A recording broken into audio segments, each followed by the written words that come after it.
One of the other great parts of this partnership has been the relationship with the United States Congress, who, after all, are elected by all of you to serve you and make wise decisions. In the world we live in, that is a terribly difficult and challenging task, with many challenges facing this country at every turn. We are extremely blessed to have with us members of the United States Congress who have played special roles in supporting this vision and this project over many, many years. I'm very pleased to start with Representative Jerry McNerney, who is one of the local representatives from the state of California.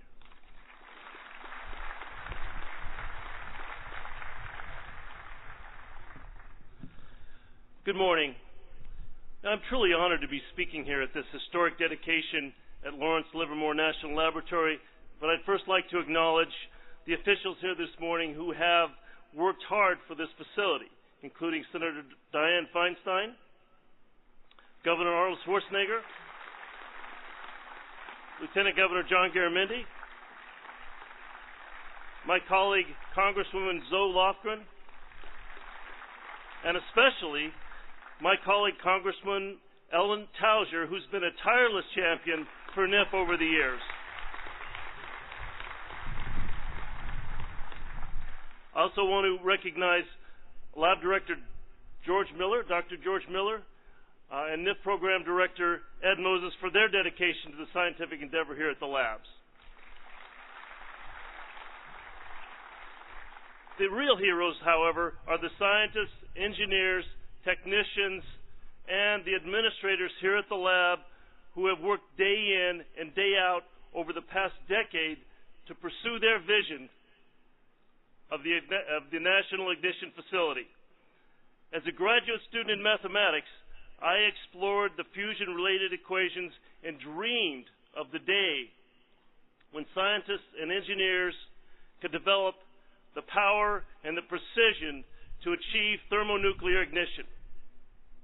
While achieving controlled fusion has eluded scientists and engineers for generations, the National Ignition Facility now has the tools to pursue this goal like never before. NIF's high-risk, high-reward research has the potential to transform how we produce and use energy. Nearly 30 years ago, I started designing wind turbines when the wind industry was in its infancy. Gesundheit. In those early days, we searched for the resources to design and build our first commercial prototype, a thing that seemed beautiful to us at the time. We installed that first machine in the field, and we had called in the investors to witness the maiden voyage and asked one of the investors to have the honor to turn on the switch. Well, the turbine started turning slowly, but then it started vibrating, and we all knew what was going to happen. The blades flew every direction, and we all ran for cover. So it's not always easy. But you notice, despite those early discouragements, we persisted through the years, conquering each challenge, making incremental improvements in the systems until wind energy is now a very viable and promising source of energy, sitting on the Altamont Hills overlooking the distant and advanced cousin that we see in front of us here at the NIF facility. The successful development of wind energy, a major engineering achievement of which I am very proud, seems modest when compared against the goals of the National Ignition Facility. The quest to harness fusion energy is greater in scope than the Apollo program that sent humankind to the moon. The vision of replicating the power of our sun for the greater good has inspired scientists and engineers across the globe.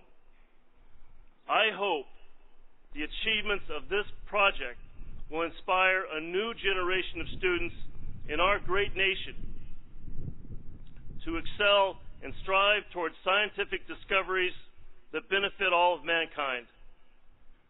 Lawrence Livermore National Laboratory has led the world in laser fusion research since the early 1960s, and the National Ignition Facility ensures America's continued excellence in a field of crucial importance to our nation. The research at NIF promises great advances toward controlled fusion.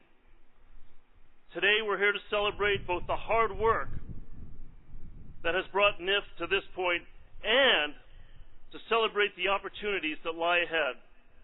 I want to encourage the laboratory's community to continue on this path, looking forward to the possibility of great achievements. I'm thankful for the chance to speak at today's event, and I look forward to hearing about the exciting developments to come from Lawrence Livermore National Laboratory and the National Ignition Facility.